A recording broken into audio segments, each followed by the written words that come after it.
ก่อนแรงเตรียมแบ่งก่อนไปเตรียมใจก่อนสู่เป็นนั่งจริงต้องเตรียมตัวด้วยก่อนสิตายเพราะชีวิตเฮามันบ่จบลงแค่ความตายแต่ว่าเฮาก็ประมาทนะประมาทแห้งๆประมาทในวัยนี่แหละประมาทในชีวิตตอนเฮายังดีๆอยู่นะคือมันสิบ่เป็นหยังเฮาก็เฉยแม้กระทั่งเราเห็นอยู่ประจักษ์เป็นคนหลงคนตายอยู่ตลอดแต่มันก็บ่เกิดธรรมะบ่เกิดธรรมะสังเวชขึ้นกับจิตกับใจถ้าเป็นญาติพี่น้องบางพันเฮาตายเฮาก็ทำใจบ่ได้ให้คิดฮอดนั่นแหละเพราะปัญญาเฮาบ่มีเด้แทบจะว่า100 ส่วนพันทุกคนสิให้เวลาเห็นญาติพี่น้องพ้องพันบุคคลเป็นที่หักเขาตายไปแต่ว่าเฮาก็ยังให้นำมีไผเนี่ยบ่ให้นำคนตายนำญาติมีเก็ดสิน้อยเนาะพระเฮา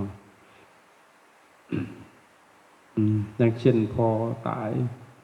แม่ตายน้องตายเอื้อยตายอายตายน้าบ่าวน้าสาวคนที่หักทั้งหลายเขาตายให้แล้วอดบ่ลนทนบ่ได้เป็นหยังจึงให้คิดฮอดบ่อยากให้จากบ่อยากให้จากไปอยากให้อยู่นำนานๆเฮาก็คิดได้แค่นั้นแหละคนบ่มีปัญญาบ่มีสติพอเพราะเฮาบ่ได้เตรียมตัวไว้นะมีแต่ว่าถึงที่สุดแล้วก็มาแก้ไขเอาแก้ไขก็แก้ไขปลายเหตุนั่นแหละเป็นต้นว่าเฮาป่วย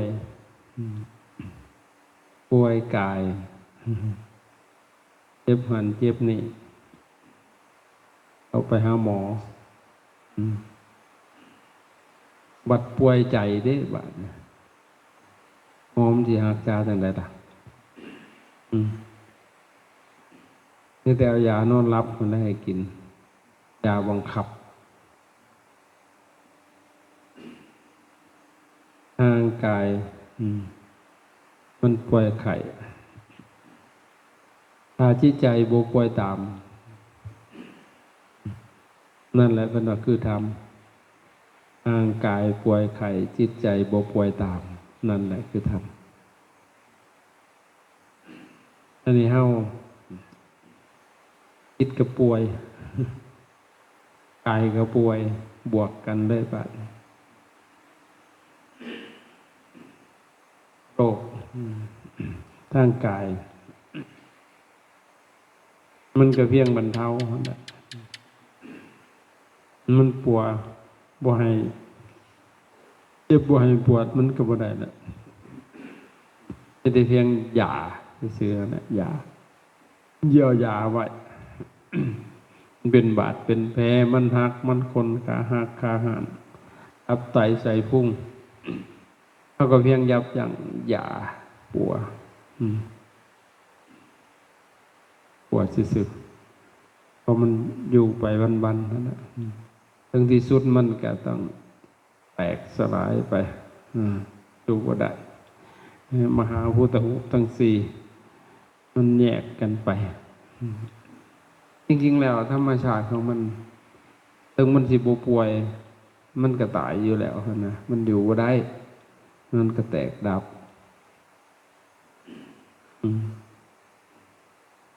ที่ภาษายังแต่ห่างไกลนั่นกล่องศอกยาวานาคือของเฮานะแม้แต่โลกทั้งใบมันก็แตกดับไปเป็นธรรมดาพระเจ้ามันก็ว่าไว้ชัดเจนสัพเพสังขาราอนิจจาสัพเพธัมมาอนัตตาท่านทั้งหลายมันบ่เที่ยงใช่ป่ะสังขารทั้งหลายบ่เที่ยง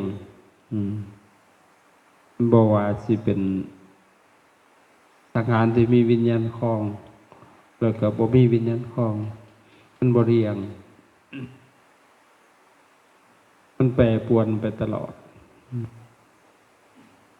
แล้วก็เป็นอนัตตาบ่เป็นตัวตน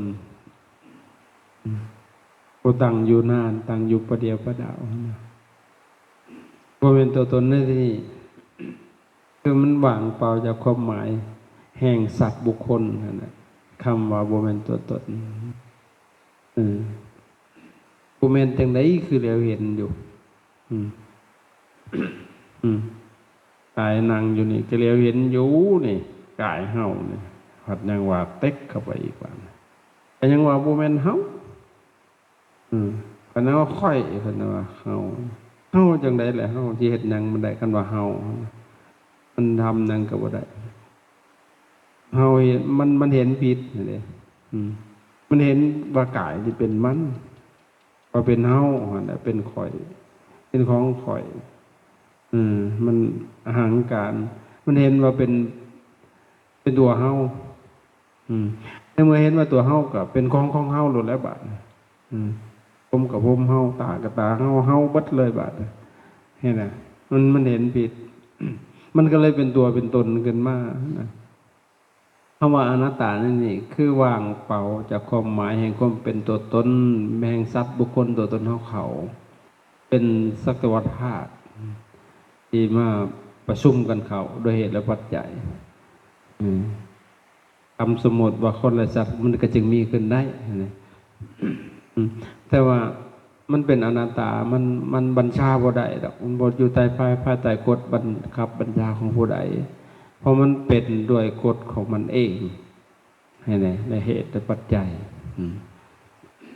ในไปยึดถือว่าเป็นตัวเฮาของเฮาความทุกข์มันก็เกิดขึ้น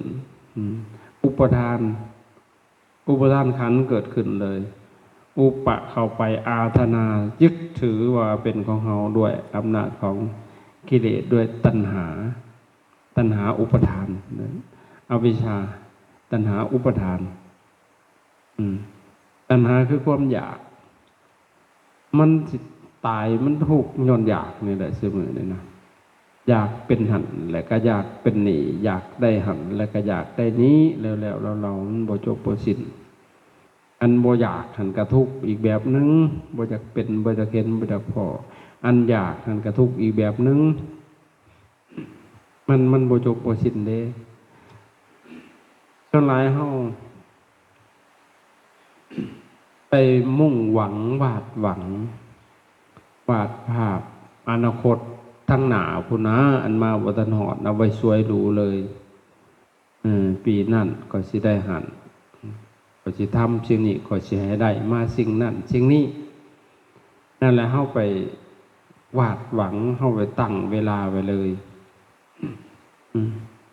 เวลามันคือการกำหนดของความอยากจนสมอยากนั่นแหละคือเวลา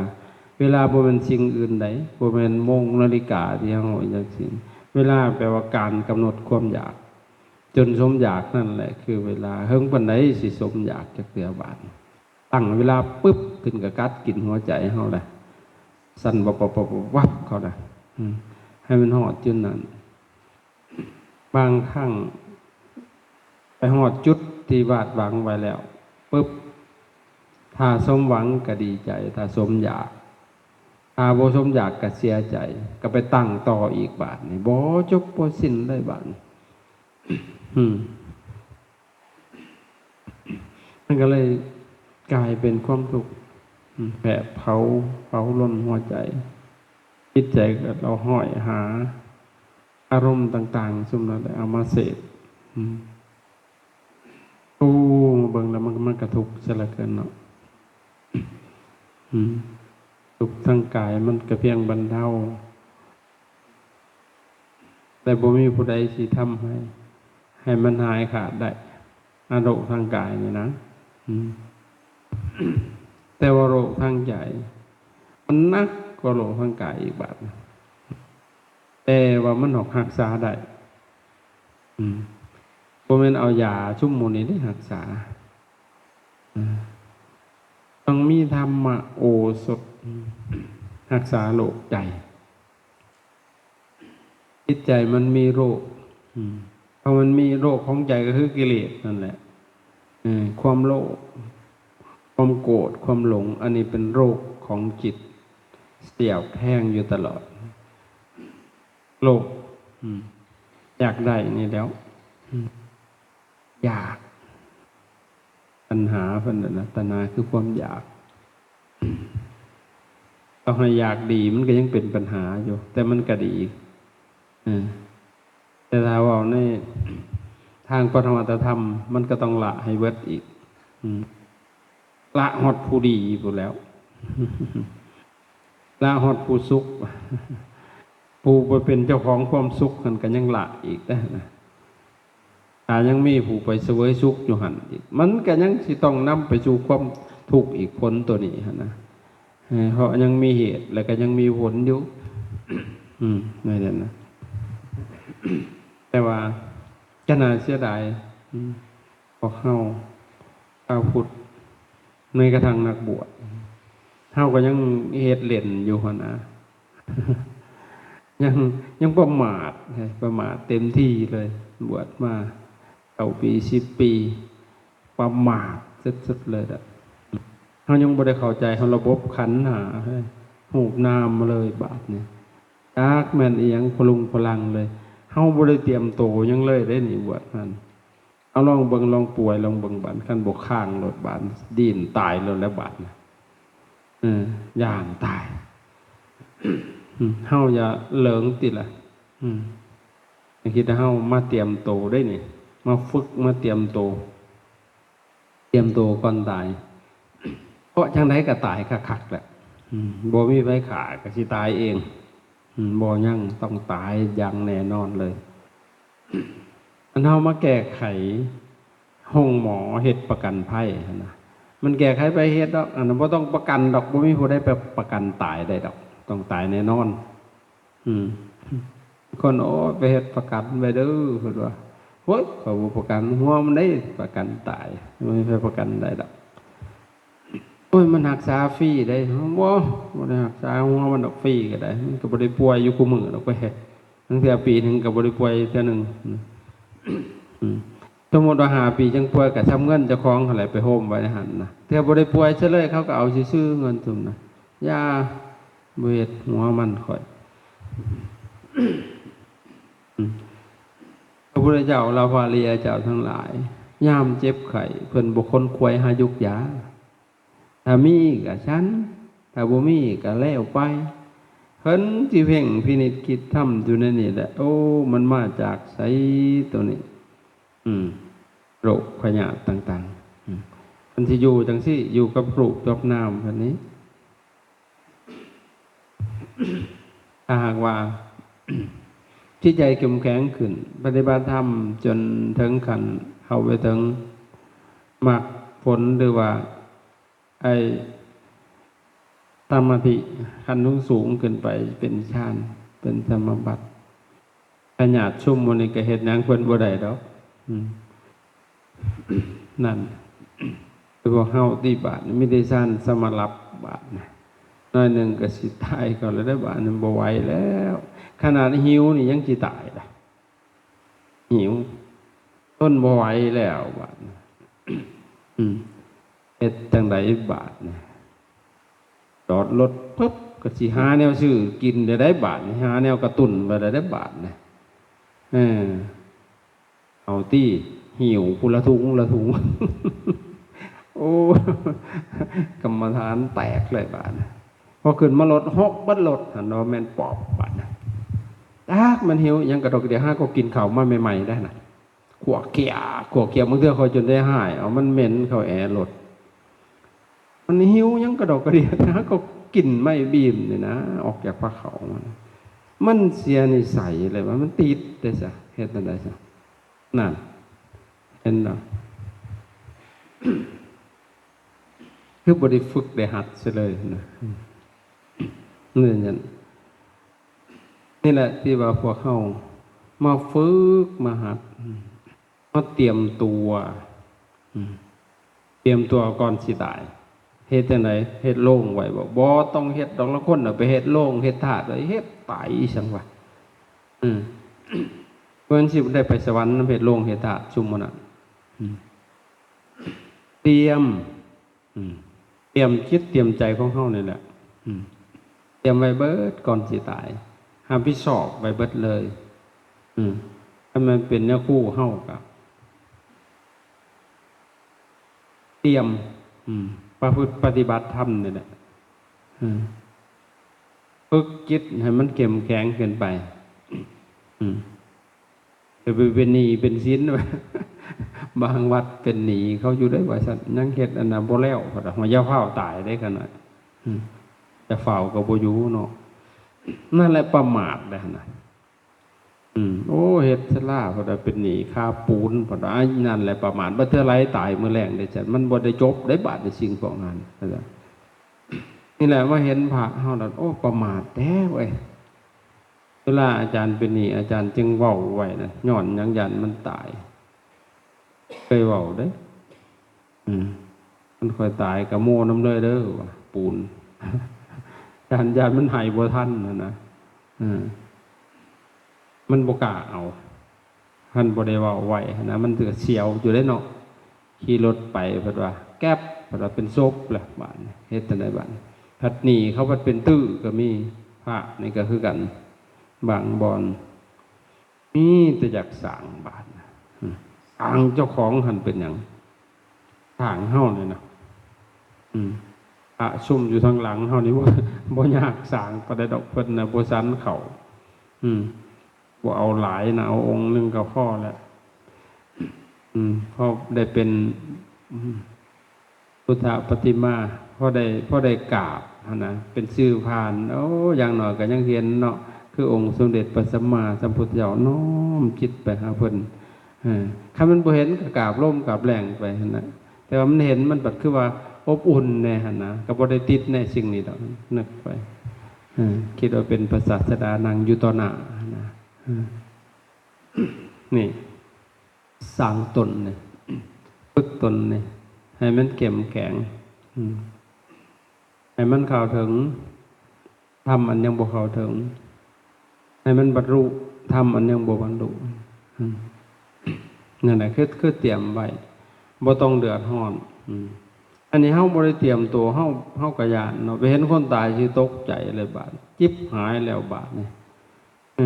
เพราะว่าตายนี่มันต้องตายแน่นอนเด้มันบอกเฮาอยู่อยู่ในเมืองให้เห็นตายคักไปรถเมืองสวรรค์น่ะที่ภาษาหลวงจอเบิ่งมือนึงจักเท่าใดศพเผาอยู่เขาก็เผากันเฉยๆนั่นแหละเขาก็บ่ได้สลดทางเวทนะ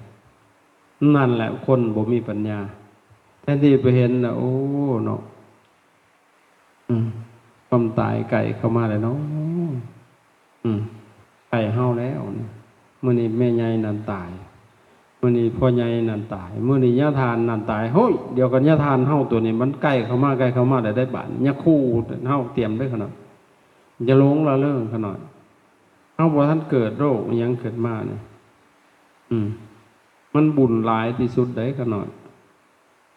อโรคายะปฏิปไอปฏิมาราภาความบ่มีโลกเบียดเบียนบ่มีพยานเป็นลาภดังยิ่งปรมาราภาอโลคยะปรมาราภาการที่บ่มีโลกพยานเบียดเบียนเป็นลาภดังยิ่งบ่มีหยังกระยาหัวมันเถาะเขาแต่มันบ่เจ็บบ่ไข้นี่มันดีแล้วนะอันนี้เฮาก็ประมาทได้ตอนเพิ่นบ่เป็นหยังสบายเหือแดงแห้งสุ่ม พระเฮานี่บวชมาดนนี่ลอกเบิ่งโลดถ้าเฮาบ่สร้างบุญสร้างบารมีหั่นน่ะอ้าวพับได้ขน่อยมีครั้งหนึ่งรู้สึกว่าพรรษาที่15อาจารย์ไปนอนโรงพยาบาลมันเป็นมาลาเรียเป็นมันยิบมัดยิบเม่นเลยนะมันขึ้นอาจารย์เคยเป็นมาลาเรียมันขึ้นสมองเคยเป็นอยู่เมืองไทยไปก่อนไปฟื้นในห้องหมอมันมาเป็นอีกไปห้องหมอหอนห้องหมอบ่มีเงินจะกีบดอกไปมันขึ้นหนักพอฟื้นขึ้นมาบาดมีแห้งขึ้นมาบาดอยากออกห้องหมอหั่นหมอก็เขียนตั้งแต่อันน่ะมาเอาเงินหั่นแหละอันใช้น้ำสโลมนะมื้อนึงเปลี่ยนจักเท่าใดตุกอันหมอหั่นก็ได้มันบ่บ่จักเทื่อคือถอดอีกแล้วมันบ่ถูกเพิ่นว่าห่วยมันจังได๋อันนี้ถอดไปถอดมาอยู่มันหยอดกัดซ่าๆหั่นน่ะเฮาหลักเล็งเอาเองอยู่ตลอดมันหนีแล้วก็เป่งให้มันเบิดไว้มันมามันก็เปลี่ยนอีกบาดนี่พอไม่แห้งในกระยางไปเบิ่งบัดเมียพ่อนอนป่วยอยู่หลวงปู่มาแต่ไสขนาดโน่นทางบ้านทวดบ้านหยังเอ้าเห็นจักรีเฒ่าๆอยู่นำหันหลานเอ้าเฮ็ดจังไดนี่มีหยังกินก็บ่มีบาดมันบ่มีผู้เบิ่งผู้แยงผู้อุปถากก็บ่มีเจ้าของผัดเข้าไปสังฆทานอยู่ห้องหมอผู้นั้นผู้นี้ล้มเข้าไปบาดนี่หน่วยหมอก็อ้วนหย่อนอยู่ดอกอันหมออาสาทั้งหลายหั่นแหละเต็มอยู่ในห้องเฮาหั่นแหละอันหมอซุ่มน่ะก็มันได้กินได้ละบาดนี่บ่จักนมบ่จักอีหยังต่างๆบ่เสียออกห้องหมอแล้วมีเงินอยู่เป็นแสนเว้ยเอาจำไปนอนเอาเงินด้วยผู้นั้นผู้นี้ก็มาโมมาทานมาซอยอันผู้เขียนเอาเงินน่ะก็เขียนเอาอยู่ตลอดนั่นน่ะเมื่อละ500,000 600,000ค่านั้นหัวเฮาก็บ่ว่าดอกอันเรื่องนะมันเศร้าเลยนะว่าข่อยมีแห้งเลยมันบ่ได้มันต้องอันนั้นอันนี้บ่ข่อยสิออกแล้วว่ะ15มื้อเที่ยงออกมาสิเช่นก็สิบ่ออกก็สิถอดออกเองเลยได้นี่ว่ะออกเอาห้องหมอฮะไปเห็นยาปูเอายังไปซอยเพิ่นนี่แหละพวกเฮาก็เช่นกันถ้าเฮาบ่ได้ฝึกตนมันสิมีไผละเบิ่งบัดถ้าเฮาอยู่ดนไปได้บ่แม่นว่าอยู่ดนไปแล้วมันสิได้เองอีหยังต่างๆบ่แม่นเด้ฉะนั้นต้องฝึกบัดเฮาเจ็บเฮาป่วยเฮาไข้ดีบ่เห็นบ่หลวงพ่อใหญ่สมภพปานนั้นยังเห็นคนต่างเฟซปลอมขึ้นมาเอารูปเพิ่นมาลงในโลกโซเชียลว่าเพิ่นสิพาตัดอีหยังต่างๆโอนเงินไปให้ก็ทุกคนบ่ฮู้ดีก็ได้บางคนก็คอมเมนต์บางคนก็แชทมาถามโอ้ยพวกเจ้าจะไปเชื่อระดับเพิ่นหั่นบ่มันสิเป็นยากมันบ่ได้อึดคำหยาดกันเป็นเจ้าไข่ลูกศิษย์เพิ่นมันตัวโลกนะนานเห็นบ่ช่วยโอกาสเลยนั่นเตรียมไว้ขนาดฝึกเตรียมตัวก่อนสิตายเตรียมพร้อมแล้วบ่บ่ต้องย่านดอกเฮาตายแต่คันมันจบแค่ความตายก็บ่ต้องเตรียมดอกมันพัดยังสิไปต่ออีกเด้อบัดวิญญาณธาตุของเฮายังบ่ขาดศูนย์โดยส่วน2มันมีบุญกับบาปบาดมันก็ต้องไปบาดทำบาปก็ไปต่อแล้วบาดตกนรกมกใหม่ว่ะทำบุญก็สิไปต่อเสวยบุญต่อไปอีกนะอาจารย์นั่นมันบ่หวาดกลัวบ่ขนาดพวกท่านเคยสะดุ้งอยู่บ่เห็นคนตายขนาดได้อึ้งแต่ละบาทมันเตือนเฮาแล้วเดี๋ยวก็ซ่อมใจอีกแล้วผู้นั้นเป็นเอาเตือนอีกแล้วเดี๋ยวก็ที่เฮาแล้วเนี่ยเหมือนสิโดนไปได้นี่นะนอนเนี่ยเขานอนเนี่ยคนนอนอันนางเฝ้าอยู่บัดเรื่องเกี่ยวกับอยู่ในห้องหมอพุ่นบ่จักซ้ายเอียงบ่ลงตรงนั่งอยู่บ่ไหวเด้ โดยเฉพาะพระเฮายามเจ็บป่วยไข้ในห้องควนข้างสารพัดมันกับโบงามเลยแหละผู้ฝึกตนนะโบงามเลยแหละมันบ่สมได้ฝึกตนเพราะฉะนั้นเตรียมไว้เตรียมตัวก่อนตายหมายถึงว่าเฮาสิไปไสข้างหน้าเฮาก็บ่ฮู้เลยถ้าเฮาเตรียมตัวบ่ดีเด้สบัดมันก็ทวนลงหม้อนรกพุ่นเด้จังว่ายามคนสิตายพระอานนท์สิไปถามพระพุทธเจ้าอุบาสกผู้นั้นเพิ่นทรงศีลทรงธรรมเพิ่นจุติดับขันธ์ไปแล้วเพิ่นไปเกิดไสกันหน่อยพระพุทธเจ้าก็เจ้าประพฤติพรหมจรรย์มีศีลมีธรรมอันดีงามปูนติโตเทวโลกัสสมิงโมทันติกามิกาเมโนปูนเขาเปิดเพิ่นอยู่ดาวดึงพุ่นแหละมี อยู่ในทิพย์วิมานอันโอฬารเป็นกวาไปจะน้อยผ่านมาอีกแล้วคนเอาทำบาปกินเหล้าเมาสุราตายไปแล้วเขาไปแทรกกันหน่อยนรกคนมาโดยบาปกรรมไปเป็นนักเรียนก็เป็นเปรตทุรกายกว่ากันไปหลายครั้งหลายคนเที่ยวมาถามเพิ่นโอ้ยมันลำบากอานนท์คนน่ะเราสิมาพยากรณ์เธออยู่ดิเราสิเอาธรรมะเวียนซองถ้ำให้เจ้าซองเบิ่งเด้อว่าจังได๋มันลำบากเฮาเที่ยวแต่มาถามอยู่นี่มื้อนึงตายเท่าใดคนเอาแบบโบราณเพิ่นก็แวนธรรมะอันเป็นแวนซองแวนซองหน้าเบิ่งหูเห็นถนัดบ่ฮอนเห็นสาญาเพศผีสังหารมีทอดศรัทธา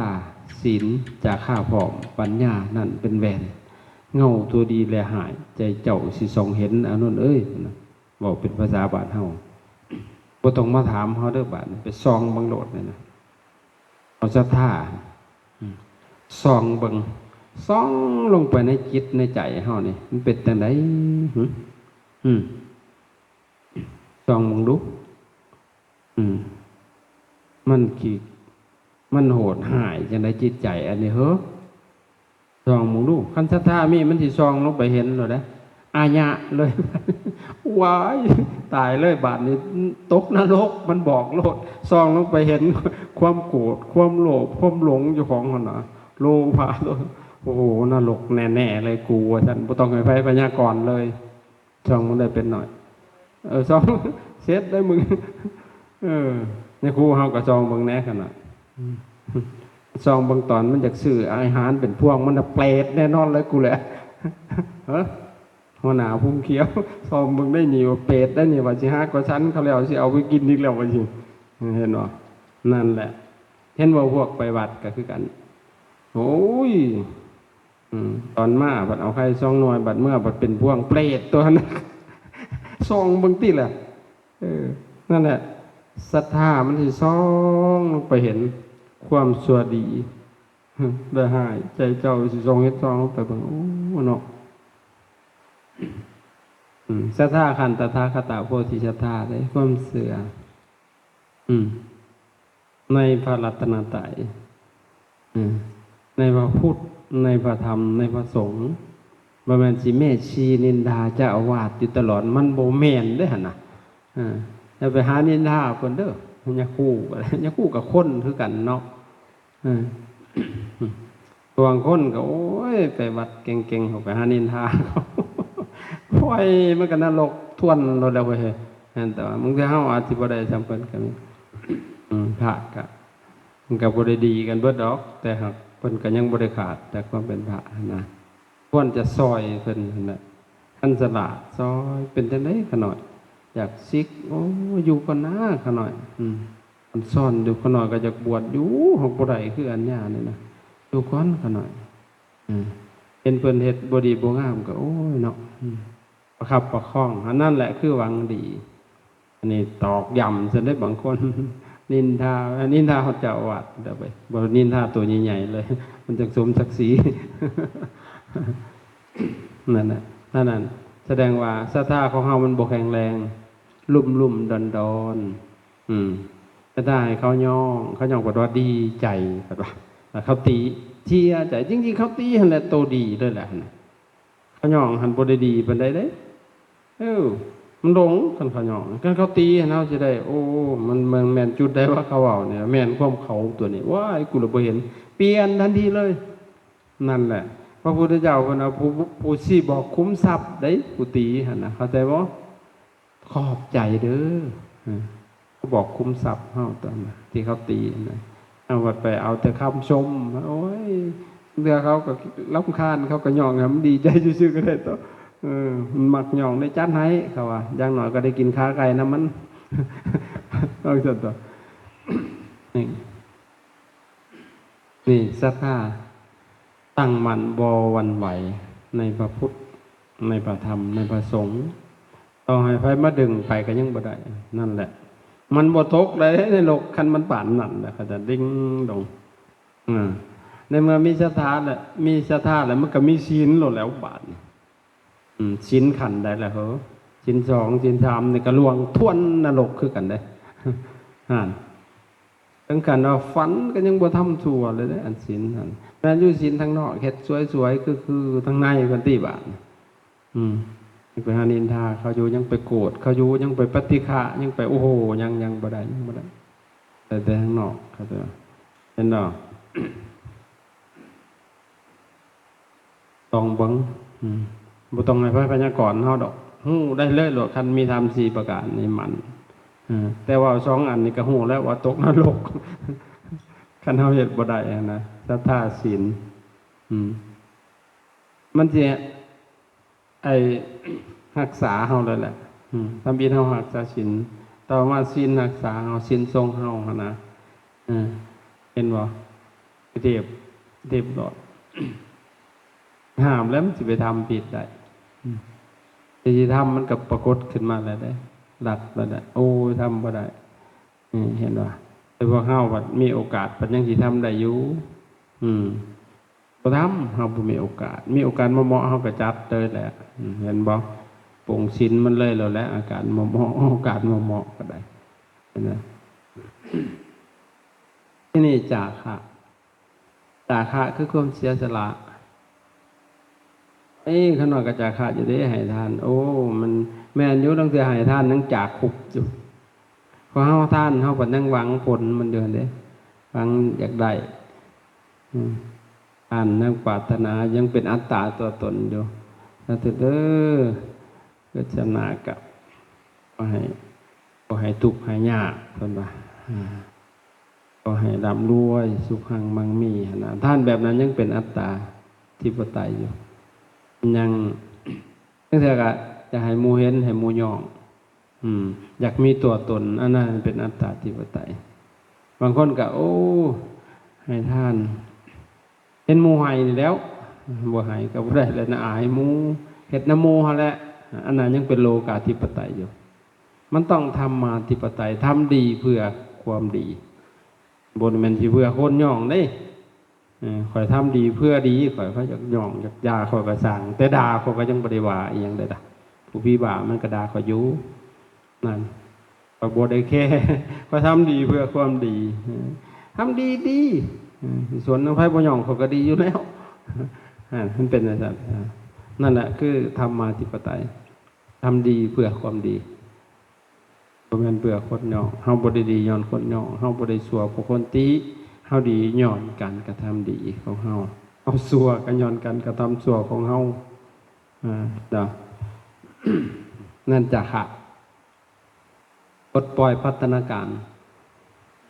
ความโลภความโกรธความหลงในจิตน่ะอันเครื่องคล้องมันบ่ยากดอกอันน่ะมันให้ง่ายอยู่แต่มันสิให้อภัยนี่มันยากคือสิตายมันบ่มีจาคะเห็นบ่มันจาคะได้ร้อยล่วงแล้วล่ะใครสิสั่งข่อยก็สั่งได้แต่ข่อยสิบ่สั่งเขาเห็นบ่จบนี่คือจาคะแล้วมาปัญญาหอบหูในกองสังขารนี่แหละใน ของสังขารของเฮานี่น่ะโหมนำกันหาฮู้ในนี่แหละปัญญาน่ะมันบ่แม่นเฮามันเป็นเพียงเหตุและปัจจัยเมื่อเหตุแตกสลายทั้งสองฝ่ายมันก็สลายไปด้วยกันมันบ่เป็นหยังว่างเปล่าจากผู้คนตัวตนของเขาเอาเถอะเฮาสิทำแต่สิ่งที่ดีๆเห็นแล้วมันสิเตรียมไว้สิมันสิบ่ประมาทเลยบ่แม่นบาทนั่นบาทนี่ได้เดียวนี่แหละมันสิบาทได้บางทีเฮาสิได้ตื่นหรือบ่นอนนี่ไหลตายแก็บไปเลยก็มีนะแต่บ่ต้องรอบาทนั้นบาทนี้ทุกลมหายใจเข้าออกพระพุทธเจ้าเพิ่นยังถามว่าอานนท์ระลึกถึงความตายมื้อหนึ่งจักเทื่อ100 เทื่อประมาทเป็นพันเทื่อก็ประมาทจังใดจังบ่ประมาททุกลมหายใจเข้าออกมีแต่ความตายได้ทุกมื้อเข้าใจบ่นั่นแหละคือบ่ประมาทเตรียมเด้อบาดเตรียมตัวก่อนตายเตรียมกายก่อนแต่งบ่แม่นหาซื้อครีมดอกไม่ใช่นะบ่แม่นเตรียมนั่นดอกคือเฮาอบรมกายเด้กายมันอบรมมันจังใดบัดน่ะมันจากอาหารที่ล่ะกาวลิงกะอาหารกินโภชนีมัตตัญญูตากินเพื่อที่ยังอัตภาพอยู่ได้เข้าใจบ่อันนี้เฮาบัดกินแซ่บเพิ่นว่ากินแก่อีกได้เพิ่นน่ะมึงบ่เผ็ดต่อกูเพิ่นว่ากูมันต้องจังซี่ได้กูเพิ่นพุ่นน่ะมันสิมาโซเรื่องการกินโอ้ยนั่นที่ว่ากินเพราะสิอยู่ได้อย่างอัตภาพอยู่ได้ประพฤติปฏิบัติธรรมบ่แม่นว่าเพิ่นบอกว่าโภชนีมัตตัญญูตาฮู้ประมาณในการบริโภคเพิ่นบัดโภชนีมัตตัญญูตุงเอาพุงเป็นประมาณกินจนซะบือบานแล้วไปนอนพุงเกี่ยวเหงาๆบ่โมยมันก็บ่แม่นแนวแล้วไว้ยามตีละครั้งมาปฏิบัติเมาอาหารผัดว่าเนี่ยกูเฮาก็มีได้ส่วนหนึ่งเด้อบ่ครบได้แสดงว่ากาบตกเลยบัดเมาอาหารโภชนีมัตตัญญูตุงได้น่ะเห็นบ่นะเฮาเตรียมกายอบรมกายกายของเฮามันกะนอบน้อมบ่ให้มันขนองเบิ่งพวกเจ้าย่างบางองค์ย่างนี่จนสะเทือนสลาตึบๆจนดังตึบปาตบ่เจ็บสนองบ่ว่าอาจารย์นั่งได้ยินเสียงย่างตึบปาบที่โตว่ามันหนักหน่วงแต่น้อว่าเป็นจังได๋บางเทื่อก็ย่างไปว่ามันรถ10 ล้อเสียงเกือบตาดเห็นบ่แสดงเฮาบ่ได้อบรมกายเห็นเนาะเอาลมกายมันสินุ่มไปพวกเจ้านางไม่ให้ขอขึ้นมาพวกเจ้าสิหูเชื่อหลดบ่ฮู้จะลองนางนับต่างมาบ่ฮู้จักมาตอนใดแต่กันพวกเจ้าเข้ามาเนี่ยค่อยฮู้โลดเพราะหยังนึงกินมาก่อนกินแต่ละองค์แดง2 เสียง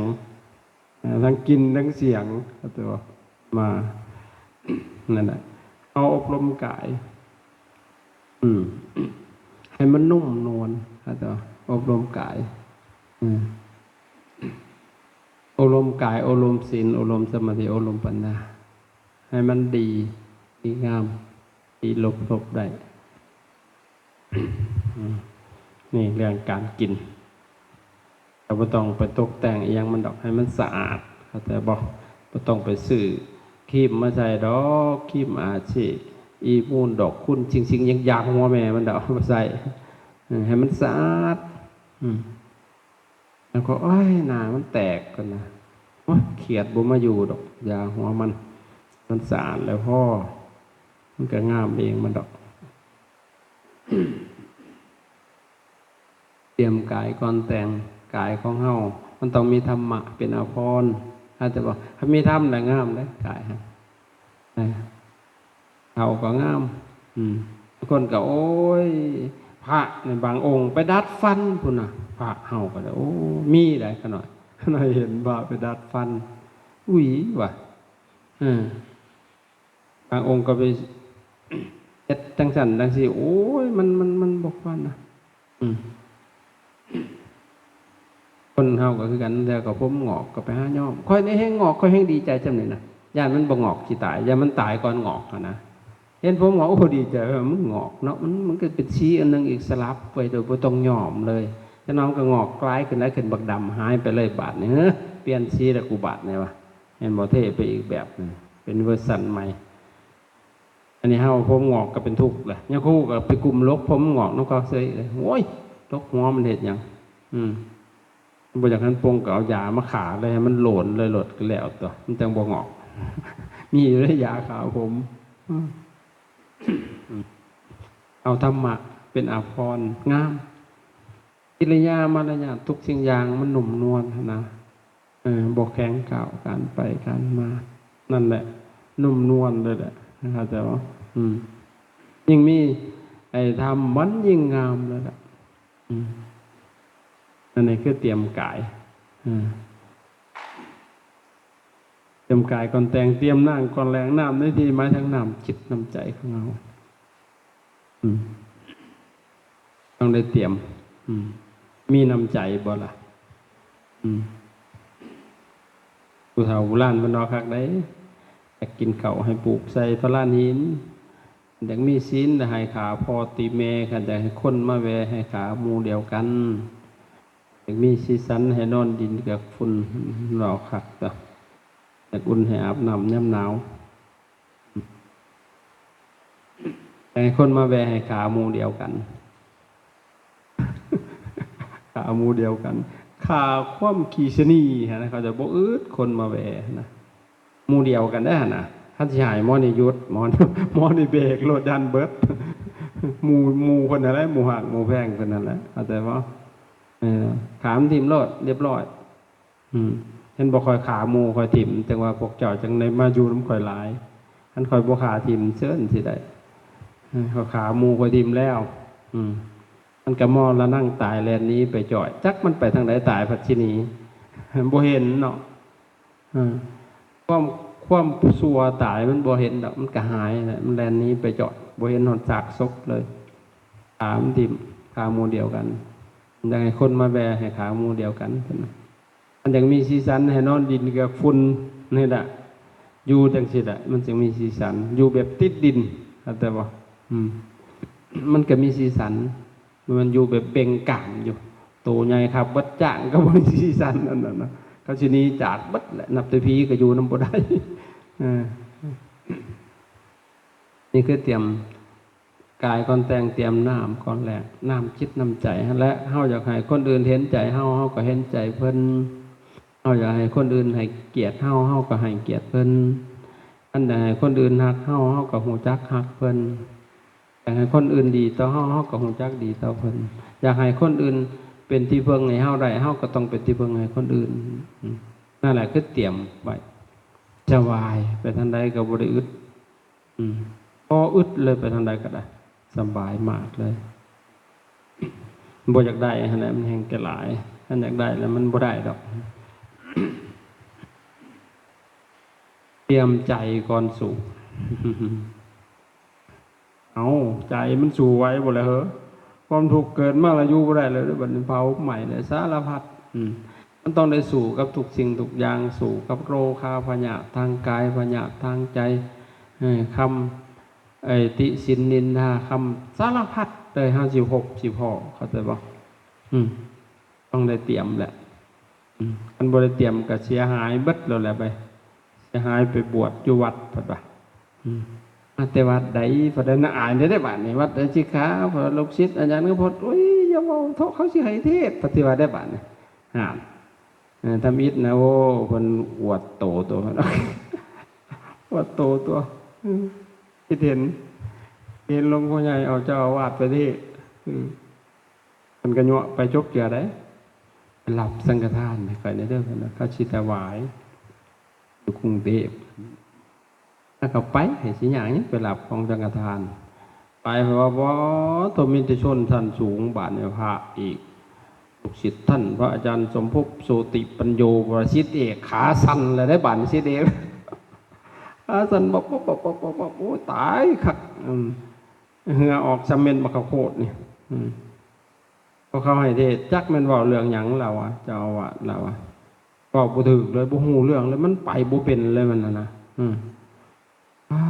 ต้องเข้าใจกันเทศมาจักเท่าไหร่บ่ใจจักบาทเลยเอามาให้ลูกศิษย์เอามาให้หมู่บัดในวัดนะ คอยบ่เอาดอกก็หลาบเลยบาดเนี่ยว่าหลวงพ่อเฮ็ดกันคักขนาดเลย อันนี้คือกันแล้วแต่ว่าเลิกข่อยสิแต่งพวกเจ้าไปเทศแทนข่อยสิเตกไปให้ชิ้นปฏิบัติสีเลยนะสุขติงยันติปฏิเลยนะสุขติยันติงปฏิบัติห่วยตายโลดบันเขาปฏิเริ่มหัวเขาหัวแห่งไปบ่เป็นได้บาดเพราะอย่าง เพราะเขาบ่เตรียมไว้เข้าใจป่ะแล้วเขาเตรียมไว้ได้เตรียมพร้อมทุกสิ่งทุกอย่างนะอาจารย์ระเบิดขาดสติได้ดีใจกับขาดสติเสียใจกับขาดสติได้พอที่เฮานี่นะเพราะว่า เฮาบ่ได้ฝึกเด้มันลืมลมเสียใจกับขาดสติแล้วหายไปสารพัดเลยดีใจกับขาดสติบ่เห็นบ่อีน้อยอันนั้นเราไปเบิ่งอันหมอลำเรื่องพระเวทสันดรหั่นเด้เราไปขัวนั่นมาเขาโคตรขายเนาะขัวแล้วก็เบิ่งไปนำบาดนี้กันหาชาลีเพิ่นออกมาได้บาดปักสุโศกมันเพิ่นมาขอบาดนี่ไม่ใหญ่แล้วก็ลืมคนหมอเขาโคตรแล้วเบิ่งขอเลยว่ามันเอาไปมันพัดตีกันหาชาลีหัวไม่ใหญ่แล้วศูนย์แห้งไปเราถือไปข้ามอายฟาดหัวบักสุโศกแล่นเข้าในแล้วมึงคือโหดให้บักสุโศกแล้วว่ะขอน้ำพ่อน้ำแม่น่ะยังบ่พอหรอไปอยู่น้ำหลานไปอยู่น้ำยายแล้วว่ะเราจูงออกกันหาชาลีเขาก็งงเลยเด็กน้อยช่องโตฮะไม่ไงเขาตำรวจเดือดร้อนทางตำรวจอันหมอลำเขาเห็ดตั้งทีเอาฉันบอกเรากูรอมันเห็ดอีนี่เราก็ลงมาไฟใหม่มาเขาโค่นแล้วบัดแบบนี้เห็นบ่นั่นน่ะมันเสียใจเห็นบ่เสียใจมันก็ลืมเนาะบัดดีใจก็ลืมคือกันอันคือเคยใหม่เพิ่นอันพยายามใช้หันแล้วพยายามใช้เพราะว่าสงสินกันกับเมียเนาะเมียใส่ผ้าสลงตะกี้เนาะเพิ่นนอนน้ำกันอีทาได้ไปสลับกันโบเมื่อกลางคืนมันตื่นดึกๆเพิ่นก็ไปแล้วอยากให้พ่อเฒ่าย่องเพิ่นนุ่งผ้าสลงเพิ่นว่าผ้าสลงเพิ่นแม่นสินเมียเพิ่นใส่ผ้าสลงเพิ่นมันสลับกันอีทาได้ตะกี้มันคือสิบ่ได้ใส่กางเกงในดอกเบิ่งหั่นไปมันบ่ทันแจ้งติแหละเราพยันผ้าสลงเปียกแล้วเราเอามาพันที่หัวพี่แล้วก็ลงไปย่อไส้ขึ้นมามีแต่ปลาดุกไอ้ต่อยบัญญัมหน่อยสดๆป้าแบกเลยวันนี้เอามาอ่างเมียมาสิฮอนบ้านมันผัดแจ้งเข้าบ้านผัดลืมเด้ผัดยังมัดอยู่หัวอยู่อันมันดีใจแฮงกันจังว่าฮอนบ้านห้อยทิศเขาว่า ดุกไอ้ต่อยเพิ่นว่าแบกทั้งร้องเพลงเมื่อแล้วดื้อเมื่อแล้วมาฮอดเฮือนสิขึ้นหาเมียพ่อเฒ่าทิศมึงเฮ็ดหยังกันนะดุกไอ้ต่อยตัวพ่อเพิ่นว่าเล่งเขาเงินครัวแล้วจะไปหาเมียมันจะไปอ้างเมียไอ้ฮิตจะเฮ็ดยังเนี่ยดุกไอ้ต้อยเฮ้ยว่าฉันหัวแล้วก็เอาขี้เท่าเดือดค้นแซ่ปลาดุกเพิ่นละบาทดินตายไปจังได้สวดหัวมือเอาไปเบิ่งผัดว่าชิ้นอยู่หัวบนผ้าสลงให้มันดีใจเห็นว่าดีใจก็เชื่อสติเชื่อใจก็เชื่อสติคนแล้วอย่างนี้บอกอีเป็นหน่อยมันเสียหายมันเชื่อสติบ่ขึ้นเลยบอกเอ้าเป็นบ้าลืมลมหายใจนั่นแหละเฮาบ่ได้ฝึกเฮาฝึกแหละเกิดยังขึ้นนะจิตใจมันนิ่งเพราะว่าสิเข้าสิหายเข้าสิวาเข้าสิดาเข้าสิถามเข้าสิทุกสิ่งอย่างมันสิเตรียมพร้อมเฮามีสติก็จะเฮาฝึกมาเกิดนั้นขึ้นมันก็สิบ่ลืมสติจังน้อยบัดสิตายก็สิลืมสติตายได้บาดนั่นเตรียมเด้อขณะหลวงพี่อย่าพากันประมาทเด้อหลังจากออกกรรมกับเมื่อในพิจารณาอาจารย์ได้เตือนได้ให้เพราะว่าแต่ละมือนะบางวันพระอาจารย์ป่วยด้วยอาจารย์ไข้อยู่พวกเจ้าบ่ฮู้ค่อยสิอากาศต่างๆรู้สึกบางมื้อบ่สบายแต่ก็อดเป็นห่วงบ่ได้นะคือให้ทุกอย่างนั่นแหละให้กำลังใจทุกสิ่งทุกอย่างประกันฝึกฝนกันหน่อยเพื่อเฮานั่นแหละในเมื่อมันได้คุณงามความดีมันเต็มเปี่ยมอยู่ในหัวใจเขามันก็ไหลไปหาผู้อื่นญาติพี่น้องพ้องพันพุทธศาสนาแต่ว่าเขาอย่าได้เห็นแก่ขี้เกียจเกียจข้านอย่าเห็นแก่รับแก่นอนอย่าเห็นแก่ตัวขนาดแต่พากันตั้งใจอย่างน้อยเขาก็ได้บวชมาในบวรศาสนาถือว่าเป็นความสุขดีอะไรแล้วนะอย่าสุขิดอยากไปซึกตัวขนาดอย่าไปซึกตัวมันบ่ได้อย่างดอกพวกท่านสิคิดผิดถ้าชิกออกไปมันบ่ได้ดังอยากนะเพราะท่านสิเสียดายโอ้ยกูชิกไปกูคิดผิดแล้วสิยาชิกไปดอกมันบ่มีหยังดอกขนาด แต่ว่าขั้นปรารถนาสิอยู่ต่อก็คือต้องประพฤติธรรมประพฤติคุณงามความดี อืมมองได้เฮาสิได้ปฏิบัติเฮาก็ต้องแสวงหาแหละให้มันมีหลักคันสั่นเลยเฮาสิอยู่ไปลอยๆน่ะมันเสียดายขนาดเสียดายเวลาเสียดายโอกาสเอาซ้ำนี่แหละนั่นแหละเบาได้มันสิเมื่อยมันอยากไปแล้วเป็ดน้อยมันอยากไปแล้วหัวหน้าพุ่งเกี้ยวเลยหัวหน้าพุ่งเกี้ยวคูบาน่านะ